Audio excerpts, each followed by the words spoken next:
आज हम सीखेंगे वुड। वुड काफ़ी इम्पॉर्टेंट एंड कंफ्यूजिंग कॉन्सेप्ट है। ये कई बार प्रेजेंट में, पास्ट में और फ्यूचर में यूज़ किया जाता है। तो टोटल 8 यूजेस सीखेंगे। पहला यूज़ है पास्ट फॉर्म ऑफ विल।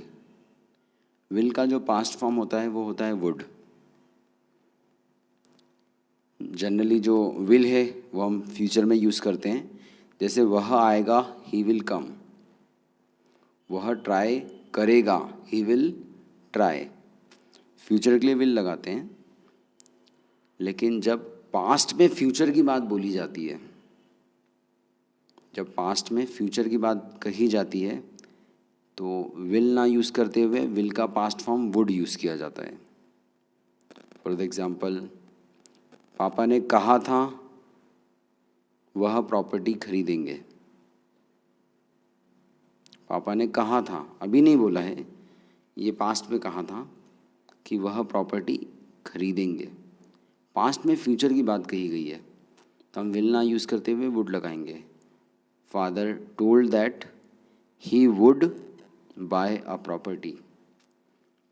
इसमें एग्जाम्पल लिखा हुआ है हमने, he told me that he would not right. उसने कहा था कि वह नहीं लिखेगा। दैट यूज़ किया है की के लिए। उसने कहा था कि वह नहीं लिखेगा। वह नहीं लिखेगा ये सेंटेंस बोला था उसने, लेकिन ये बोला कब था? पास्ट में। रोहित टोल्ड मी, रोहित ने कहा था मुझसे, that he would go to Shimla, कि वह शिमला जाएगा। तो जब भी पास्ट में फ्यूचर की बात कही जाती है, हम विल का वुड यूज़ करते हैं। इसे आपने डायरेक्ट और इनडायरेक्ट स्पीच के रूप में पहले पढ़ा होगा। डायरेक्ट इनडायरेक्ट स्पीच में काफ़ी यूज़ किया जाता है इसे। एक और एग्जांपल देता हूँ मैं। जैसे मेरे फ्रेंड ने 1 साल पहले कहा था कि वह क्लास ज्वाइन करेगा। वह क्लास ज्वाइन करेगा, ये सेंटेंस तो फ्यूचर का है, लेकिन बोला कब गया था? 1 साल पहले। तो my friend told me before 1 year that he would join my class. Sentence बोला तो गया था फ्यूचर का, लेकिन ये बोला गया था पास्ट में, तो हम विल ना यूज़ करते हुए वुड यूज़ करते हैं। वैसे स्पोकन में एक बेनिफिट है यहाँ पर कि अगर आपने विल भी यूज़ कर लिया तो गलत नहीं माना जाएगा, स्पोकन में चल जाता है।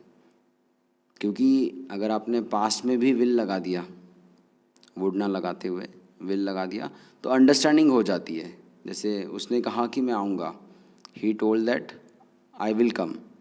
अगर विल भी लगाया तो अंडरस्टैंडिंग प्रॉपर हो जाती है। तो वुड नॉलेज में रखिए, हो सके तो यूज़ भी करिए। बाय चांस यूज़ नहीं भी करते हैं तो अंडरस्टैंडिंग के लिए ध्यान में रखिए। आप यूज़ नहीं भी करते हैं, डायरेक्ट विल लगा लेते हैं, तो भी अंडरस्टैंडिंग हो जाती है, तो स्पोकन में चल जाएगा, नो प्रॉब्लम। सेकंड वाला देखते हैं, यूज्ड टू। सेकंड पॉइंट है यूज्ड टू। यूज्ड टू एक मॉडल है जिसका हम यूज़ करते हैं ताथा के साउंड के लिए। ऐसे काम जो पहले करते थे और अभी नहीं करते हैं। जैसे मैं क्रिकेट खेला करता था, पहले खेलता था, अभी छोड़ दिया है। तो I used to play cricket. मैं एक्सरसाइज करता था, पहले करता था रोज, अभी छोड़ दिया है, राइट। तो ताथा का साउंड आ रहा है, मैं एक्सरसाइज करता था। I used to do exercise. मैं ड्राइव करता था, I used to drive. Used to एक कॉमन सा मॉडल है हमारे पास में, कुछ काम पहले करते थे अभी छोड़ दिया उसके लिए। एक एग्जांपल इसमें दिया हुआ है, I used to go for morning walk. मैं मॉर्निंग वॉक के लिए जाया करता था। यूज्ड टू की जगह वुड भी यूज़ कर सकते हो आप। जैसे मैं मॉर्निंग वॉक पर जाया करता था, I used to go for morning walk, या फिर I would go for morning walk, ये भी सही है। आप जब भी स्टोरीज़ पढ़ते हैं पास्ट की, तो पास्ट में काफ़ी बार वुड यूज़ किया जाता है, तो उसका जो मीनिंग होता है कई बार ताथा का साउंड देता है, वहाँ पर उसका जो मीनिंग निकलता है ताथा का निकलता है। जैसे एक लड़का था, देयर वाज अ बॉय, वह गांव में रहता था। He used to live in village, या he would live in village. तो वुड यूज्ड टू वैसे काफ़ी कॉमन सा मॉडल है ताथा के लिए, would use to he use करिए आप। वुड को केवल नॉलेज में रखिए, क्योंकि वुड काफ़ी सारे जो हमारी हेल्पिंग वर्ब्स है, काफ़ी सारे जो हमारे मॉडल्स हैं उन्हें रिप्लेस करता है। तो एक ही चीज़ के लिए आप दो दो चीज़ें लर्न करोगे, कन्फ्यूज़न आएगा। तो जब भी आपको एक ही चीज़ के लिए 2 से 3 ऑप्शन मिलें तो कोई एक सेलेक्ट कीजिए स्पोकन के लिए, रिटन के लिए, और बाकी एक दो जो एक्स्ट्रा हैं उन्हें नॉलेज में रखिए, ताकि जब आप कुछ रीड करें या आपके सामने कोई उसे यूज़ करे स्पोकन में तो आपकी अंडरस्टैंडिंग हो जाए। तो वुड आपको ध्यान रखना है, ताथा के लिए यूज़ काफ़ी होता है, स्टोरीज़ में स्पेशली। थर्ड है वुड पॉसिबिलिटी बताने के लिए। पॉसिबिलिटीज़ बताने के लिए ऑलरेडी हमारे पास 2 मॉडल्स होते हैं जो काफ़ी कॉमन हैं, मे और माइट। जैसे अब बाहर निकले और बादल हो रहे हैं, आपने पॉसिबिलिटी बताई कि शायद आज बारिश हो सकती है, इट मे रेन टुडे, या फिर इट माइट रेन टुडे, या फिर आप पॉसिबिलिटी के लिए वुड भी लगा सकते हो, it would rain today. Possibility बताने के लिए मे माइट यूज़ किए जाते हैं, वुड भी यूज़ किया जाता है। तो again telling you, may might काफ़ी कॉमन है, मे माइट ही यूज़ करिए। वुड को आप नॉलेज में रखिए, ताकि कहीं लिखा हो अगर या कोई आपके सामने यूज़ करे तो आपकी अंडरस्टैंडिंग में हो जाए वो। जैसे यहाँ पर एक एग्जांपल दिया हुआ है, he would participate in dance competition. वह डांस कॉम्पिटिशन में पार्टिसिपेट करेगा। वुड लगाया मीन्स 100% श्योर नहीं है, शायद वो डांस कॉम्पिटिशन में पार्टिसिपेट करेगा। He might participate in dance competition, इसका मतलब भी वही है। तो थर्ड नंबर जो है पॉसिबिलिटी के लिए मे माइट भी लगा सकते हो, वुड भी लगाया जा सकता है। फोर्थ नंबर पे है वुड लाइक टू। जब आप किसी को कुछ ऑफ़र करते हो या कुछ चाहते हो, अपनी चॉइस बताते हो, तो आप वुड लाइक टू का यूज़ कर सकते हैं। काफ़ी कॉमन सा है, हिंदी में मीनिंग निकलता है इसका चाहूँगा या पसंद करूँगा। जैसे किसी ने आपको ऑफ़र किया, would you like to work with me, कि आप मेरे साथ काम करना चाहेंगे। आपने इच्छा जाहिर की, आपकी चॉइस बताई। Yes I would like to work with you, हाँ मैं आपके साथ काम करना चाहूँगा। Would you like to watch a movie with me, क्या आप मेरे साथ एक मूवी देखना चाहोगे। आप इच्छा बता सकते हो, I would like to watch a movie with you. Yes I would like to watch a movie with you, हाँ मैं आपके साथ एक मूवी देखना चाहूँगा। I would like to take coffee, मैं कॉफ़ी लेना चाहूँगा या कॉफ़ी पीना चाहूँगा।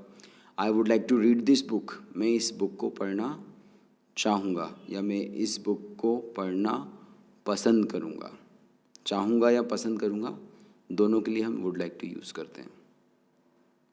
फिफ्थ नंबर है कंडीशनल सेंटेंसेस। कंडीशनल सेंटेंसेस का वीडियो मैं ऑलरेडी अपलोड कर चुका हूँ, आप चेक कर लीजिएगा।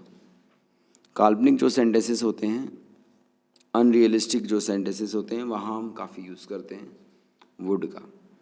यहाँ एग्जाम्पल दिया हुआ है, if I came then he would run away, यदि मैं आता तो वह भाग जाता। If I wanted then I would not allow him to go, यदि मैं चाहता तो मैं उसे नहीं जाने देता। कल्पना कर रहे हो, कुछ पास्ट में ऑलरेडी घटित हो चुका है, उसके बारे में बात कर रहे हो, या फिर कुछ कल्पना कर रहे हो, जैसे यदि मेरे पंख होते तो मैं उड़ जाता। If I had wings I would fly. यदि मैं पीएम होता तो मैं आप सभी को 15-15 लाख रुपए देता। If I were prime minister I would give everyone 15 lakh rupees, या I would give 15 lakh rupees to each. तो काल्पनिक सेंटेंसेस के लिए आप अनरियलिस्टिक वाला जो पार्ट है कंडीशनल सेंटेंसेस का, वो चेक कर लीजिएगा, उसमें से एक्सप्लेन किया गया है। 6 नंबर है रिक्वेस्ट। रिक्वेस्ट के लिए भी इसे यूज़ किया जाता है। जैसे वुड यू प्लीज़ गो, क्या आप जाओगे। Would you please help me, क्या आप मेरी हेल्प करोगे। पोलाइटली जब आप किसी से रिक्वेस्ट कर रहे हो तो प्लीज़ थोड़ा लगाने से थोड़ा और स्टैंडर्ड लगेगा सेंटेंस आपका। आप चाहो तो बिना प्लीज़ के भी बोलोगे, मीनिंग वही निकलेगा। जैसे वुड यू गो, क्या आप जाओगे? वुड यू प्लीज़ गो थोड़ा और स्टैंडर्ड लगता है। Would you please wait for 2 minutes? Would you please bring a glass of water for me? क्या आप मेरे लिए एक ग्लास वाटर ला दोगे? Would you please drive? क्या आप ड्राइव करोगे? तो रिक्वेस्ट 6 नंबर पर है, इसके लिए भी हम वुड यूज़ करते हैं। 7 नंबर है would you mind if plus present indefinite. इसका मीनिंग बताता हूँ मैं आपको, एक सेंटेंस देख लेते हैं पहले। Would you mind if I leave now? क्या आपको बुरा लगेगा यदि मैं चला जाऊँ तो? क्या आपको कोई प्रॉब्लम होगी यदि मैं चला जाऊँ तो? क्या आपको कोई दिक्कत होगी यदि मैं चला जाऊँ तो? यदि मैं अभी चला जाऊँ तो? इसमें के काफ़ी सेंटेंस यूज़ करते हैं, एक ही मीनिंग वही है। हिंदी में हम बोलते हैं ना कि क्या आपको कोई प्रॉब्लम होगी यदि मैं निकल जाऊँ तो? क्या आपको कोई दिक्कत होगी यदि मैं निकल जाऊँ तो? क्या आपको बुरा लगेगा यदि मैं निकल जाऊँ तो?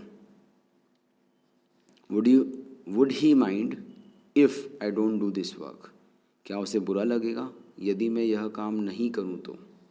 इसमें वुड, यू या जो भी सब्जेक्ट है वो आप लगा सकते हो, I, we, they, you, he, she, it, name, जो भी सब्जेक्ट है वुड के बाद वो सब्जेक्ट लग जाएगा। उसके बाद माइंड, इफ़, और उसके बाद प्रेजेंट इंडेफिनिट का सेंटेंस आ जाएगा। देखिए अब सेंटेंस मैंने प्रेजेंट इंडेफिनिट के यूज़ किए हैं, और अगर कुछ नेगेटिव सेंटेंस होता है तो प्रेजेंट इंडेफिनिट का जो नेगेटिव है वो डू नॉट या डज नॉट से बनाया जाता है। क्या आपको बुरा लगेगा यदि मैं आपको नाइट में कॉल करूँ तो? Would you mind if I call you at night? क्या आपको कोई प्रॉब्लम होगी यदि मैं यहाँ वेट करूँ तो? Would you mind if I wait here? क्या आपको बुरा लगेगा यदि मैं चैनल चेंज कर लूँ तो? Would you mind if I change the channel? और एंड लास्ट है 8th number, would mind plus ING। Example देखते हैं। Would you mind speaking in English? क्या आप इंग्लिश में बोलने का कष्ट करेंगे? हिंदी मीनिंग होता है कष्ट करेंगे generally. Would you mind coming at my home? क्या आप मेरे घर आने का कष्ट करेंगे? वुड माइंड, इसके बाद में ING फॉर्म लगाया जाता है, जो वर्ब आती है अगर तो माइंड के बाद ING फॉर्म में आएगी। क्या आप वेट करने का कष्ट करेंगे? Would you mind waiting? क्या आप रूम डेकोरेट करने का कष्ट करेंगे? Would you mind decorating the room? क्या आप बुक रिटर्न करने का कष्ट करेंगे? Would you mind returning the book? So we have done total 8 uses of would. Thank you.